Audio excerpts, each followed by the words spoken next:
"You will walk 3 steps behind me," the Duke of Larkhaven said, not looking at her. "As is proper." Charlotte Hartley stopped walking. She did not stumble. She did not flush. She simply stood still on the flagstones of the Assembly Hall entrance, in front of 40 guests who had turned to watch the Duchess of Larkhaven arrive on her husband's arm, and let the distance between them become a fact rather than a habit. Henry Sterling took 1 step. 2. On the 3rd, he realized the warmth beside him had gone, and he turned and found his wife exactly where she had stopped, her chin level, her gloved hands folded, her eyes on him with an expression that was not anger. It was something colder and more exact than anger. It was arithmetic. "I find I have finished walking for this evening," she said. "You may go on ahead. I understand it is proper." The room did not breathe. Somewhere near the punch table, a fan stopped mid-flutter. Henry Sterling, 7th Duke of Larkhaven, a man who had not been publicly contradicted since he was 19 years old, stood in the center of 40 witnesses with his wife 6 feet behind him and no earthly notion of what to do about it. Lady Agnes Colton, standing 3 feet from the receiving line in dove-grey silk that had cost more than the entire Assembly Hall's candles, went very still.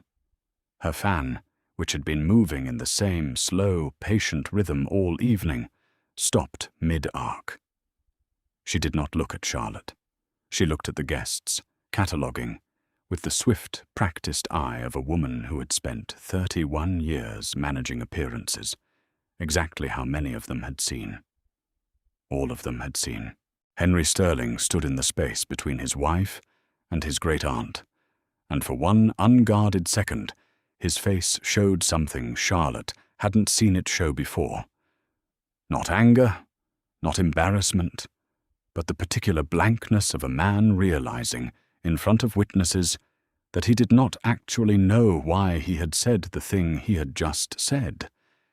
He had spoken the sentence the way a man recites a psalm he learned as a child, without weighing a single word of it.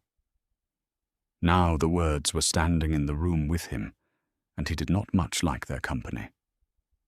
"Charlotte," he said, and stopped, because he did not have a second sentence ready, and a duke who did not have his next sentence ready was, in Charlotte's brief 11 weeks of observation, an event as rare as snow in June. It was, Charlotte would think later, the first honest moment either of them had managed in 11 weeks of marriage.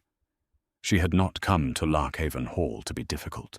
She had come, 3 months earlier, because her father's ledgers and the Duke's debts had found each other in a solicitor's office in Senwick, and because a marriage settlement is, whatever else it pretends to be, a transaction, and Josiah Hartley had raised his daughter to understand transactions better than most men understood their own names. He traded in wool and shipping insurance out of the harbour town of Senwick, 40 miles from Larkhaven, and he had built his counting house from nothing, with the same patient arithmetic he had taught Charlotte since she was old enough to hold a quill steady. When the Duke of Larkhaven's man of business came asking, quietly, whether Mr. Hartley might consider a match between his only daughter and a duke drowning in his late father's debts, Josiah had not asked whether the Duke was kind. He had asked to see the estate books. He had not liked what he saw.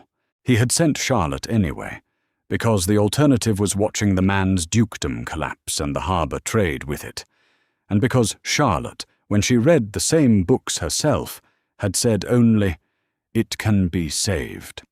It will simply require someone who is willing to look at it honestly." She had not meant it as a compliment to herself. She had meant it as a diagnosis. She had grown up on the top floor of a counting house that smelled of tallow and tar, and the particular briny sweetness of wool bales fresh off the ships, watching her father settle disputes between captains over spoiled cargo and unpaid freight with nothing but a steady voice and a column of figures that did not lie even when the men shouting at him did. Senwick was not a fashionable town. It was a working harbour, gulls and rope, and the constant low groan of timber against stone piers, and Charlotte had spent her childhood perched on the counting-house window-sill, counting the ships as they came in. 3 masts, 4, a schooner riding low with her hold full, learning long before she learned needlework that a thing was either accurate or it was not, and that there was no third possibility worth respecting. Her mother had died when Charlotte was 9, and Josiah Hartley, left with a daughter and a business, and no time to separate the raising of one from the running of the other, had simply taught her both at once. By 14, she kept the smaller ledgers herself. By 18, captains twice her age brought their disputes to her instead of her father, because she settled them faster and did not flatter anyone in the process. The wedding itself, in the grey stone church at Senwick, had been small, correct, and entirely without warmth on either side. Henry Stirling had arrived a day before it, spoken perhaps 40 words to his bride across the whole of the wedding breakfast, and departed for Larkhaven the following morning with the particular grim efficiency of a man closing a difficult business arrangement. Charlotte had not minded, or had told herself she did not. A transaction did not require affection. It required only that both parties honour its terms, and she had gone north to Larkhaven, prepared to honour hers completely, and expecting nothing in return beyond a roof and the freedom to eventually prove her father's money had been well spent. She arrived at Larkhaven Hall in a plain dove-brown wool travelling dress that had cost less than the flowers on the breakfast table, and she had known, within the hour, that she had married into a house that measured a woman's worth by the cut of her sleeve and the silence of her opinions. The house was cold in ways that had nothing to do with the stone. It was cold the way a ledger is cold when the numbers have been made to lie. The next 11 weeks, Charlotte thought, standing on those flagstones with her husband still frozen mid-stride, had been an education in exactly how far a family would go to keep its numbers from being read. Larkhaven Hall, when the carriage finally delivered her to it after 2 days of hard northern road, was built of a pale grey stone that turned the colour of a drowned thing under a low sky, with mullioned windows that let in a great deal of weather and very little warmth, and a staff of 40 who lined the entrance hall to receive her with the careful, unreadable faces of people who had learned not to have opinions about the family they served. Lady Agnes Colton met her on the front steps before Henry had even handed her down from the carriage, dressed in grey silk, the exact colour of the stone behind her, as though she had been carved from the same quarry. "You will find," Lady Agnes said, by way of introduction, before Charlotte's foot had fully touched the gravel, "that Larkhaven does things a particular way. I dare say it is not the way of a counting-house." "I am certain I shall learn it quickly," Charlotte said. "I learn most things quickly." Lady Agnes's smile did not reach any part of her face above the mouth. How reassuring. The next weeks passed in a slow accumulation of small, precise humiliations, each one small enough to be denied and specific enough to be remembered.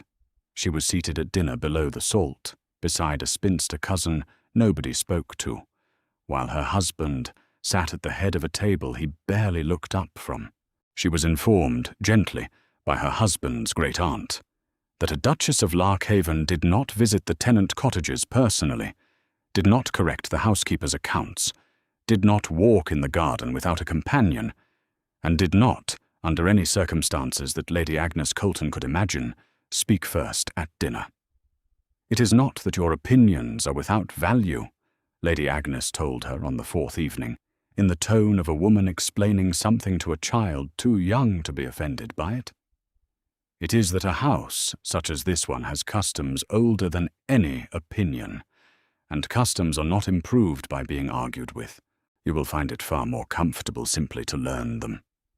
Charlotte had learned by then that arguing brought her nothing but a longer lecture, so she inclined her head, said nothing, and went to bed that night, composing, silently, the precise list of every custom that had been recited to her so far, and noting, with the same dispassionate attention she gave a column of doubtful figures, that every single one of them had the curious, consistent effect of keeping her as far as possible from any account book in the house. Lady Agnes Colton had lived at Larkhaven Hall for 31 years, since her own husband's death, and had appointed herself, in the 11 years since the old Duke's passing, the keeper of everything the family called tradition. She was a narrow woman, with iron-grey hair, pinned in a style that had not changed since the previous king's coronation, and she carried a small leather book everywhere she went, bound in black, which she called the house book, and consulted the way other women consulted their prayer books. It contained, she said, the customs of Larkhaven, going back 4 generations. Charlotte had asked, once, gently, whether she might see it. Lady Agnes had said that some things were not meant to be read by everyone, only understood by those who already knew them, and had closed the subject as neatly as she closed the book. It was Mrs. Tarrant, the housekeeper, who first told Charlotte the truth without meaning to.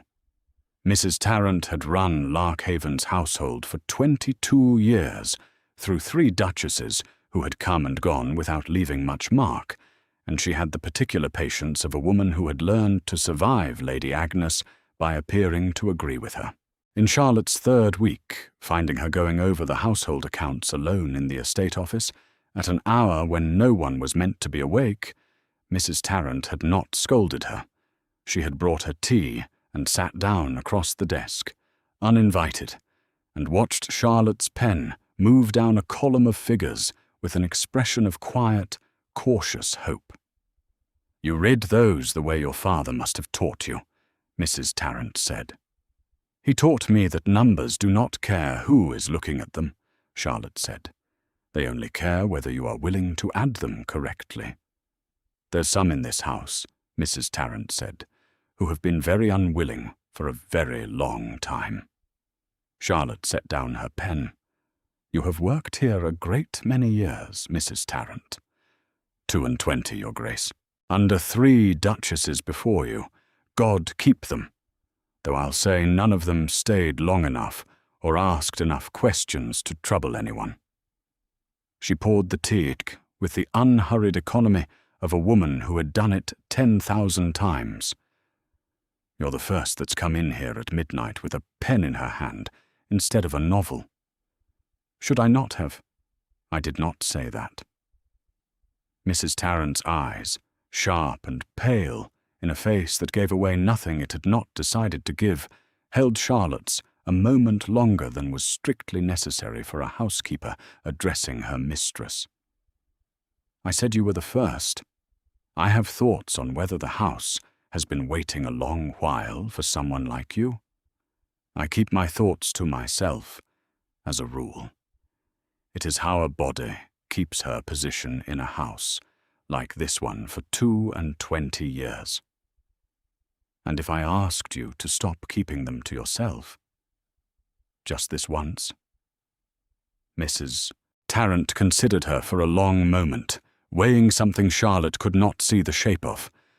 "I would say that the Eastern Fields have not paid what they ought in 3 years, and that Lady Agnes signs every household book herself, and has done since his Grace's father passed, and that I have never once, in 11 years, seen her let anyone else so much as hold the ink."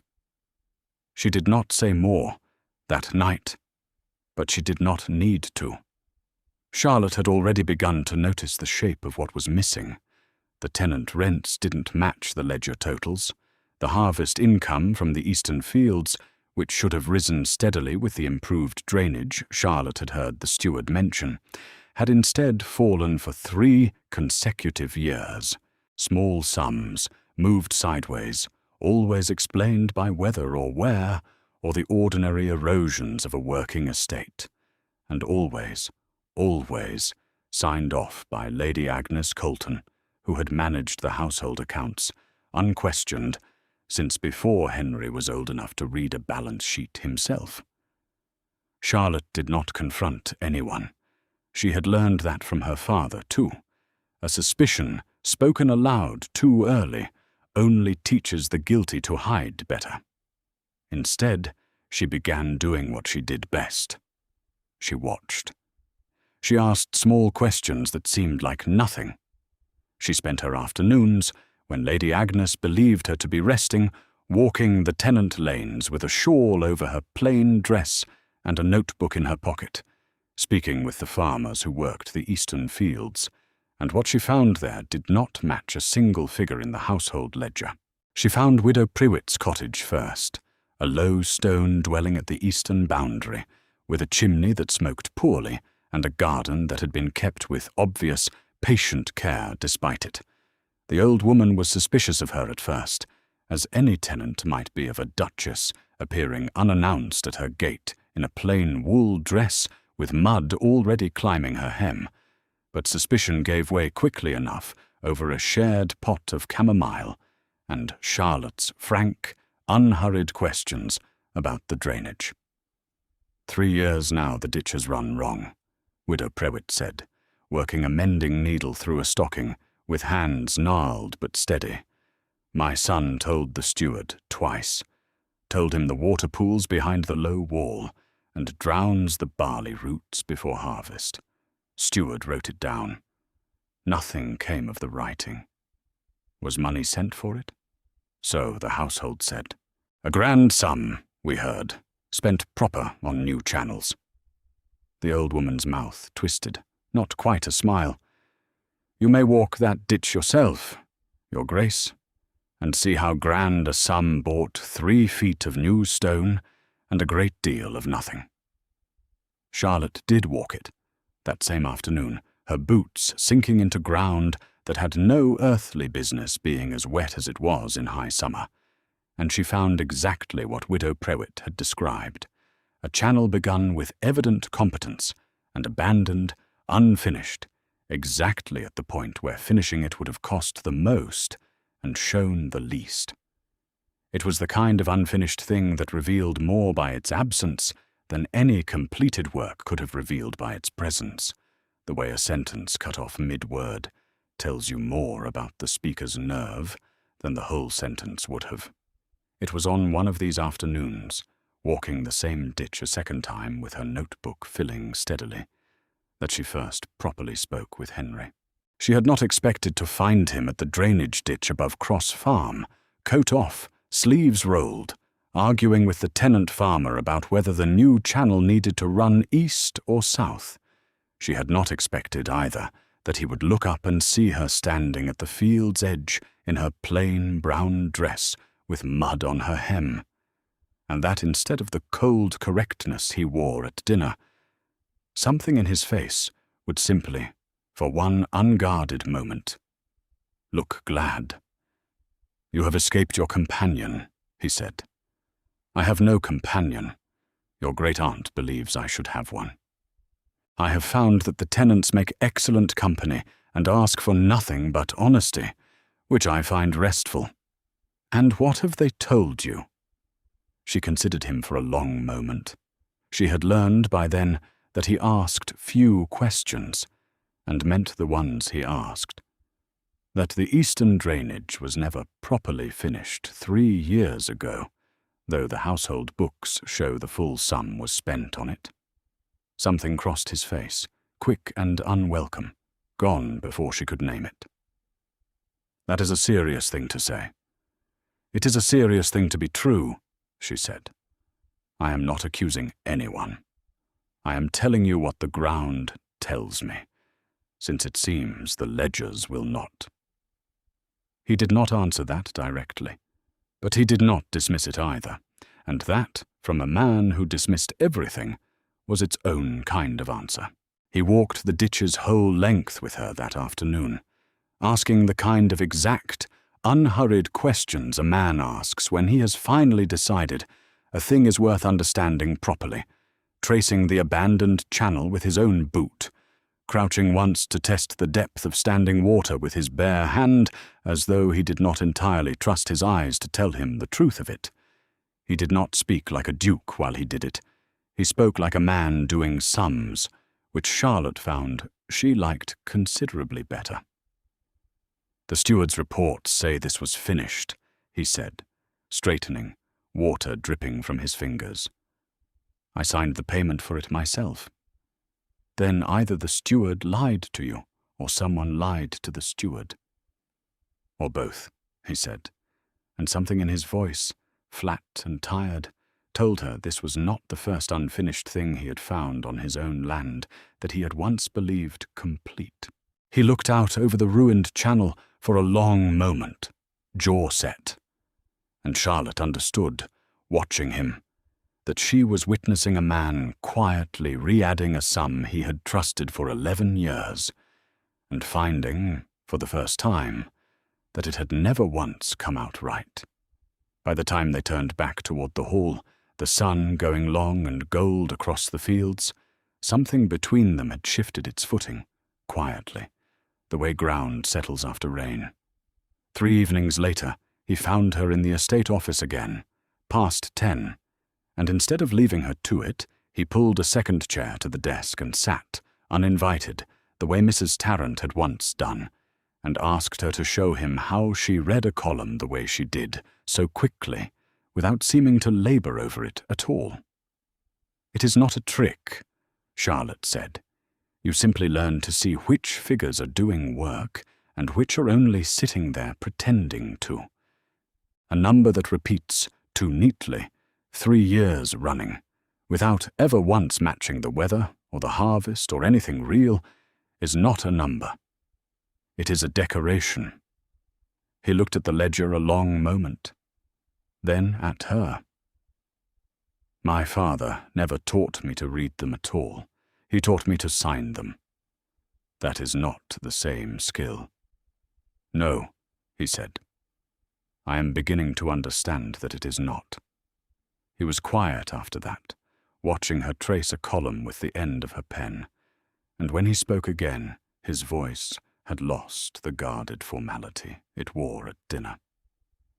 "I have spent 11 years believing this house ran on customs I did not choose and could not question, because questioning them felt like questioning my father, and my father is not here to answer for himself. It is easier, I have found, to obey a dead man's rules than to discover he never actually made half of them." It was the first of many such afternoons and evenings, not declared, not remarked upon, simply accumulated, the way trust accumulates in people who have decided, without saying so, to stop performing for each other. He began seeking her out in the estate office, in the evenings, ostensibly to review figures, and staying long after the figures were reviewed. She began noticing the particular quality of his silence, which she had first mistaken for coldness, and now understood to be a kind of exhausted vigilance. A man who had spent 11 years bracing against a house that had never once told him the truth. "My father left this estate drowning," he told her one evening, not looking up from the ledger between them. "I have spent 11 years trying to bail water out of a boat I was never shown the hole in." "Perhaps," Charlotte said carefully, "because someone did not want you to find the hole." He looked at her then, and for a moment she thought she had gone too far. Then he said quietly, "Show me." She did not yet. She wanted more before she brought him a suspicion that would tear his family apart to prove. But something had opened between them that had not been open before, and it did not close again. The proof, when it finally came from her father.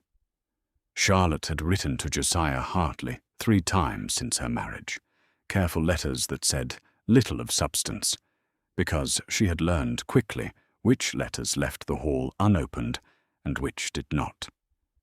But in her 9th week, A small parcel arrived from Senwick that Lady Agnes did not think to intercept, because it came wrapped as bolts of wool sample cloth, ordinary trade correspondence between a merchant and his former counting house, nothing a duchess would trouble herself with. Inside, beneath the cloth, was a second, smaller ledger, and a letter in her father's careful hand. Her father, it turned out, had kept his own private record of every payment made toward the Larkhaven settlement, cross-referenced, as any prudent merchant would, against the estate's public accounts, which his solicitor had reviewed before the marriage.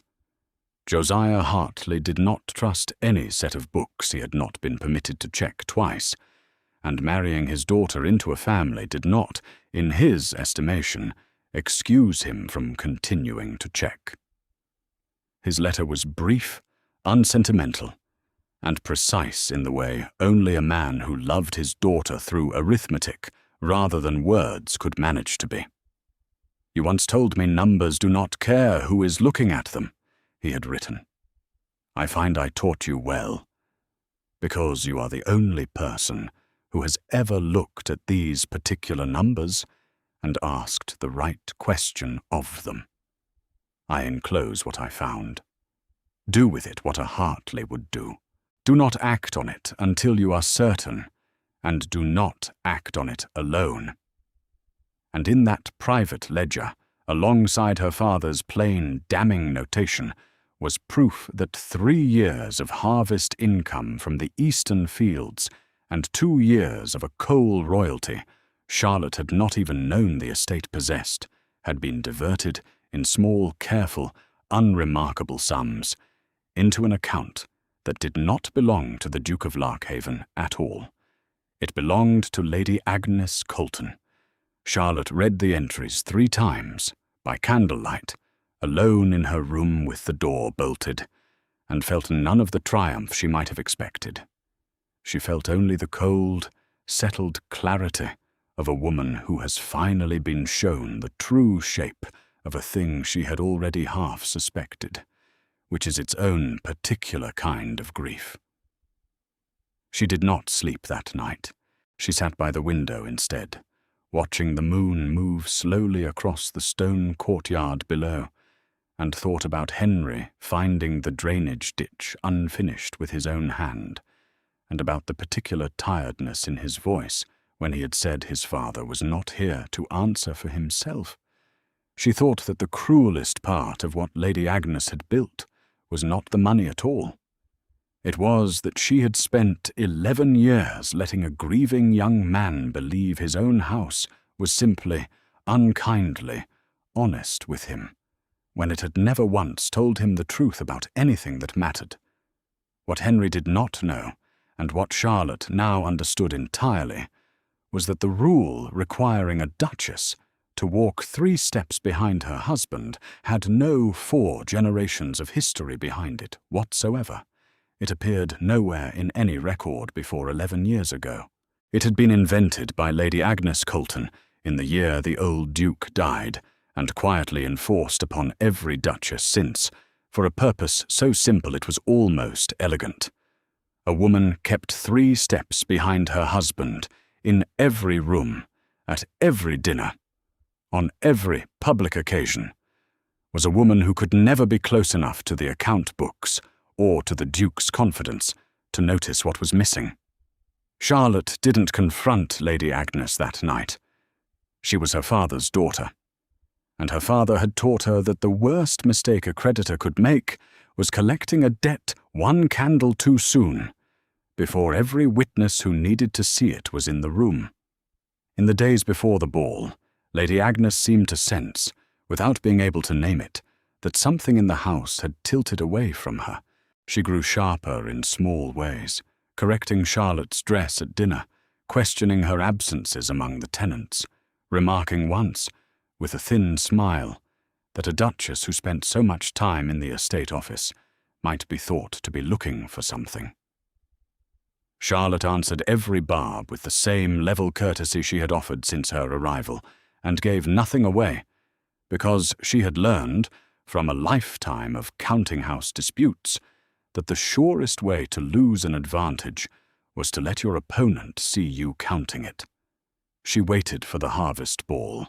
It was the one occasion each year when every tenant, every neighboring family, and every soul with a stake in Larkhaven Hall gathered under one roof, and it was, Charlotte understood, exactly the room Lady Agnes had built her, 31 years of quiet theft to survive being seen in. She would not get a better witness than 300 people who had spent 11 years believing every rumor the old woman had ever let slip about the family's honest, unlucky finances. Lady Agnes, sensing something had shifted, though she could not name what, chose that same evening to reassert the old order. As the receiving line formed at the top of the great staircase, she stepped, with the particular quiet authority of 31 years' practice, between Charlotte and Henry. "The Duchess will follow at the proper distance," she announced to the room, in the tone of a woman correcting a servant, as is customary. Charlotte did not move to obey, and she did not move to argue. She simply reached into the small velvet reticule at her wrist and withdrew 2 ledgers, one bound in her father's plain leather, one the hall's own household book, and set them both quietly on the marble-topped table beside the stairs, where the candlelight caught the gilt lettering of both spines.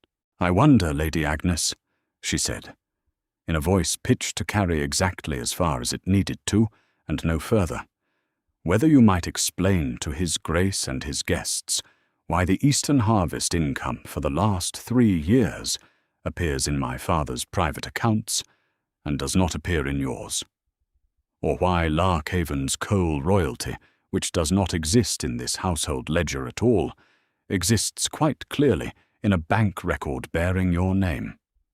A neighboring squire's wife, standing near enough to have heard every word, pressed a gloved hand to her mouth. Somewhere behind the crowd, Charlotte caught sight of Widow Prewitt's son, invited that year for the first time, on account of his work with the drainage crews, watching Lady Agnes with an expression that had nothing of surprise in it at all, only a grim, weary confirmation of something the tenants had perhaps always half known, and never had the standing to say aloud. The silence that followed was not the ordinary silence of a scandalized room. It was the silence of 300 people recalculating, all at once, everything they had believed about a woman who had spent 3 decades being unimpeachable. Lady Agnes's composure did not shatter loudly. It simply, visibly, stopped working, the way borrowed machinery stops when the hand that was quietly turning it lets go. She reached for the house book at her belt, the small black volume that had governed every rule she had ever imposed, and found, for the first time in 31 years, that no rule in it had an answer for this. "Henry," she said, turning to him, her voice cracking into something almost pleading, "you cannot believe a merchant's daughter over your own family." Henry Sterling looked at his great-aunt for a long moment, and then he crossed the small distance to where his wife stood, and did not stop 3 steps away. He stood beside her, close enough that the whole room understood exactly what he meant by it. "I believe the numbers," he said. "You taught me yourself, madam, that Larkhaven does not lie about what it owes." He did not shout. He did not need to. He turned to the assembled room, 300 faces turned back toward him in the candlelight, and said, with the plain, unhurried authority of a man who had finally been shown the hole in his own boat, that the household accounts would be reviewed from that night forward by the Duchess of Larkhaven, whose father's counting-house had apparently been keeping the family's honest numbers for her when no one else in the house would. "I was taught," he said, "that a duke does not explain himself to a room. I find that was one more custom this house invented for its own convenience, and I am done keeping it. My wife has spent 3 months looking honestly at things this family has spent 11 years refusing to look at all. If that troubles anyone present, I invite them to bring me their own ledgers, and I will happily compare the arithmetic." No one came forward. The musicians, after a long, uncertain pause, resumed playing, quietly, because a room full of people does not know what else to do with itself after witnessing a woman's entire reputation come apart in under 2 minutes, and dancing, however strange it felt, was at least a familiar shape to hide inside. Lady Agnes left Larkhaven Hall within the fortnight, to a smaller property on the estate's northern boundary, that Henry, out of a mercy Charlotte privately thought more generous than deserved, arranged to have settled quietly, without scandal, without the county magistrates, and without a single word in any newspaper. She packed her own trunks, refused every offer of help, and left the house book behind on the estate office desk without a word of explanation, as though she could not quite bring herself to carry it any further than the door. Mrs. Tarrant watched the carriage go from the top of the front steps, arms folded, and said only, 22 years I have watched that woman correct everyone in this house but herself. I confess I did not think I would live to see the correcting go the other way. The eastern drainage was properly finished before the spring planting, the new channel running clean and full, exactly where Widow Prewitt's son had always said it should. The coal royalty, restored to the estate, cleared the last of the debts that had brought Charlotte to Larkhaven Hall in the first place, 3 months and a lifetime ago. The tenants, who had watched a duchess walk their lanes in mud-hemmed wool, asking honest questions, did not seem in the least surprised by any of it, which Charlotte privately thought was the highest compliment the county had to offer. She did not gloat. She had never wanted to. She had wanted only for the numbers to be read correctly, and once they were, the rest arranged itself the way honest arithmetic always does. It was Henry who found her, the evening after the ball, walking the harbour path above Senwick, where she had asked to be taken, because she wanted, she said, to show him the counting-house where she had grown up, the one that had somehow ended up owning half his family's secrets before he did. The gulls wheeled low over the water, and the tide was coming in, slow and silver against the pier stones, and the air carried the same salt and tar and wool-bale sweetness Charlotte had grown up breathing, without ever once noticing it as a scent at all, only as home. She showed him the tall, narrow window on the counting-house's second floor, where she had once sat as a girl of 9, counting masts, and he looked up at it for a long moment, as though trying to picture the child who had become the woman walking beside him, and something in his face, watching, was unguarded in a way she had not seen it be, even in the estate office at midnight. The path ran narrow along the cliff edge, wide enough for 2 people walking easily side by side, and Henry, without announcement, without ceremony, simply fell into step beside her, matching her stride exactly, his shoulder near enough to hers that the wind off the water pushed her cloak against his sleeve. "I owe you a great many apologies," he said, beginning with 3 steps worth. "You owe me nothing," she said. "You believed the numbers when it mattered. That is worth more than an apology. I would still like to give you both." He stopped walking, and so, after a moment, did she and the harbour spread out below them, grey gold in the last of the light, ships riding low at anchor, the way her father's ships had ridden when she was a girl, small enough to sit on the counting-house window-sill and watch them come in. I have spent 11 years married to the idea that a duke does not need anyone walking beside him. I find I was mistaken about a great many things, but I was most mistaken about that. "Say it plainly," Charlotte said, because she had learned, in 3 months, that he said the truest things when asked to say them plainly, and never before. "I love you," Henry said, 3 steps behind or beside me, though I would very much prefer beside, for the rest of whatever years the numbers allow us. She did not answer immediately. She had never been a woman who answered immediately, and he had learned by then not to want her to be.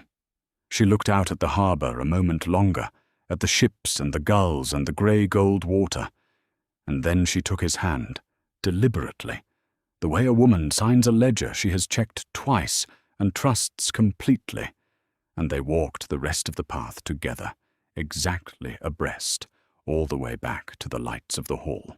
3 months later, at the christening of Mrs. Tarrant's first grandchild, the household staff gathered in the Larkhaven chapel to watch the Duke and Duchess walk in together, and no one in that small crowd thought to note, because it had become so entirely unremarkable, that they walked in exactly as they always did now, side by side, her hand resting lightly on his arm, neither one so much as a single step ahead of the other. The house book, Charlotte had learned from Mrs. Tarrant, had never been reopened since Lady Agnes's departure. It sat now, unread and unclaimed, in the bottom drawer of the estate office desk, beneath the 2 ledgers, her father's and the hall's own, that had finally been made to agree with each other. Charlotte kept meaning to burn it. She never quite did. It seemed, somehow, more fitting to let it simply sit there, closed, its rules unenforced, gathering the particular dust of a book that no longer had anyone left willing to obey it. Sometimes, on quiet evenings, Henry would find her in the estate office long after the household had gone to bed, and instead of leaving her to it, as he once might have, he would pull the second chair to the desk without being asked, and simply sit, watching her pen move down a column of figures that finally, after everything, added up to exactly what they claimed to. He never once suggested she walk behind him again. He had learned, he told her once, that a man who wanted an honest house had best learn to walk beside the one person in it who had never once lied to him, and Charlotte, checking her sums twice, as she always did, thought that was as fine a piece of arithmetic as she had ever heard him do.